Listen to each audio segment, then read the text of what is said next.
फ़ख्र हासिल है जामिअतुल क़ासिम दारुल उलूम इस्लामिया पर, और फ़ख्र हासिल है हज़रत रहमतुल्लाह अलैह के फैसले पर सब्र के साथ कि हज़रत ने देखा तालीम की जिम्मेदारी किसको सौंपूं, तो हज़रत मौलाना मुफ्ती अकील साहब को उन्होंने इंतखाब फरमाया। हज़रत ने देखा निज़ामत की जिम्मेदारी किसको सौंपूं, तो हज़रत मौलाना मुफ्ती अंसार साहब का इंतखाब फरमाया। हज़रत ने देखा कि इहतमाम की जिम्मेदारी किसको सौंपूं, तो अपने लख्ते जिगर, अपने नूर नज़र हज़रत मौलाना कारी ज़फ़र इक़बाल मदनी साहब को उन्होंने सौंपा। यकीनन ये तीन की जोड़ी, और इन तीनों के ऊपर जो सरपरस्त बनाया जनाब शाहजहां शाद साहब, जो हर वक्त इन तीनों पे नजर रखे हुए रहते हैं। कुछ कमी बेशी रहती है तो उनका नजर करम रहता है, उनकी नसीहतें रहती हैं। मैं देख रहा हूँ कि तालीमी मैदान में भी, तरबियती मैदान में भी, और इस पुरफितन दौर में लड़खड़ाते हुए माली मैदान में भी बेइंतहा तरक्कियों से ये जामिअतुल क़ासिम परवान चढ़ रहा है। यकीनन हज़रत रहमतुल्लाह अलैह की रूहें खुश हो रही होंगी। हज़रत दुआ करते हैं कि अल्लाह ताला हज़रत को बाल बाल मग़फ़िरत फरमाए, उनके दर्जात को बुलंद फरमाए। और इन तीनों चारों की जोड़ियों ने जिस तरीके से तमाम कारकुनान को जोड़ करके उनके हौसलों को बढ़ाते हुए तरक्की के मनाज़िल तय कराते हैं, इनकी मुबारकबादी में इन चारों ज़िम्मेदारों को देता हूँ और इनका शुक्रिया अदा करता हूँ कि आप दिन दूनी रात चौगुनी इस शाये सजदा और शाये उस्मानी शद उस्मानी की को आप बढ़ा रहे हैं। अल्लाह आपको जज़ाए खैर अता फरमाए। आइए, हमें चंद मिसरे पढ़ने का हुक्म मिला है। हम लोग बार बार सुनते हैं, बोलते हैं कि हिंदुस्तान को बड़ा खतरा है, लेकिन हिंदुस्तान को कोई खतरा नहीं है। अभी जिक्र होता है कि आज़ादी में कौन साथ थे, माफ़ी मांगने वाले में कौन साथ थे। जंग आज़ादी में तो हमारा नाम आता है तो सर चौड़ा हो जाता है, और जब माफ़ी मांगने वालों में किसी का नाम आता है तो हम शुक्र अदा करते हैं कि हमारे आबा व अजदाद माफ़ी मांगने वालों में से नहीं थे। आइए चंद शेर समाप्त करवाइए। जनाब फैसला इरशाद वतन को कुछ नहीं खतरा, निज़ामे ज़र को खतरा है।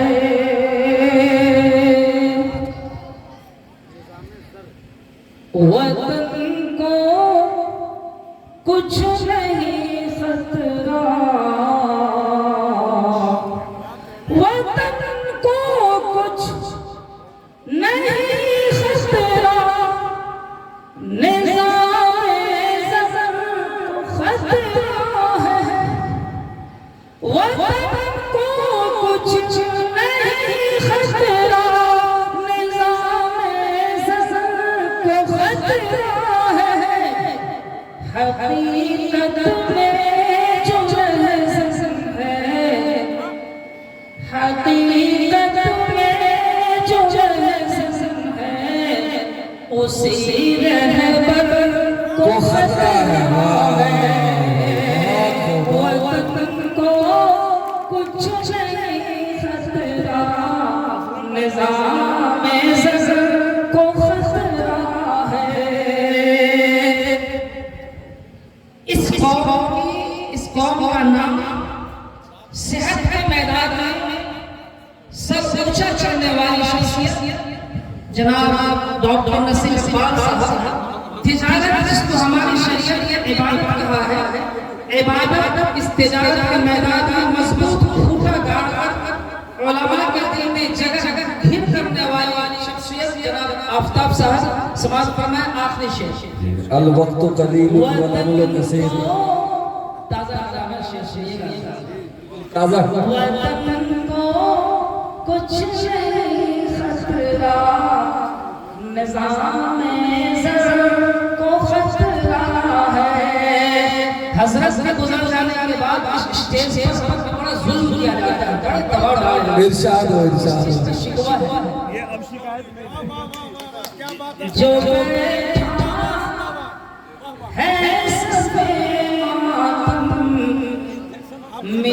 बिछा के मर के जुल्मत पर। मैं समझता अब खतरा नहीं होगा। उस्ताद शायद ने इनाम दे दिया कि इस वक्त मेरी मेहनत कबूल है। जो बैठा है देखिए नेताजी भी आ गए।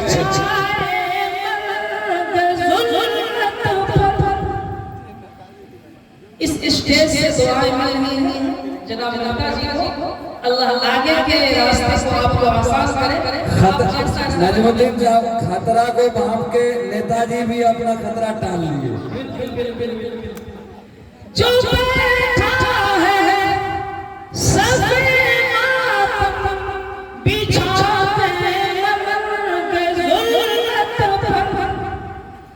जो बैठा है सब मातम बिछा के ज़ुल्मत पर। वो नौहागर को खतरा है, वो नौहागर को खतरा है, वो दानिश्वर भी खतरा। वाह भाई बहुत खूब।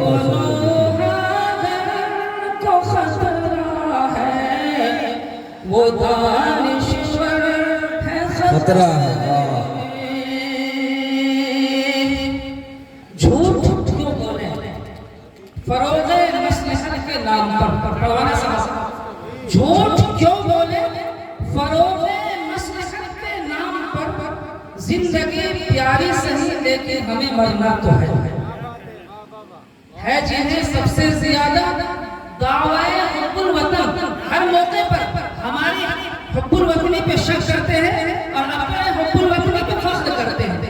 तो कहना है कि है जिन्हें सबसे ज्यादा दावाए हुब्बुल वतन आज उनकी वजह से हुब्बुल वतन उसवा को है। बहुत बहुत शुक्रिया इस इतने बड़े